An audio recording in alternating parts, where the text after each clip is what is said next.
যত ছাড় দিবেন তত শান্তিতে থাকবেন, যত সহ্য করবেন তত পাইতে থাকবেন। হীরা এমনি হয় না, অনেক পথ পার হয়ে হীরা দামি হীরা হয়।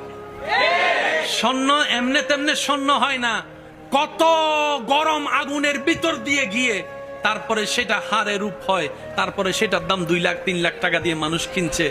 যদি আগুনে পুরা না হয়, যদি শোয়া না হয়, যদি গালি না শুনেন, যদি বদনামের শিকার না হন, যদি আঘাতের শিকার না হন, ততক্ষণ আপনি দাঁড়াতে পারবেন না, দাঁড়াতে পারবেন না।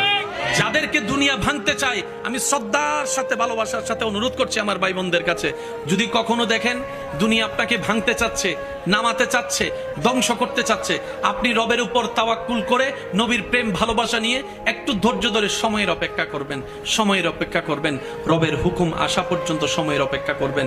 মনে রাখবেন, ভাঙ্গা জিনিসগুলাকে আল্লাহ এমন ভাবে সুন্দর করে নতুন করে সাজাবে, আপনাকে এমন সুন্দর জীবন দান করবে, যারা আপনাকে নামাতে চেয়েছিল তারা আপনি পর্যন্ত আর পৌঁছাতে পারবে না। সুবহানাল্লাহ।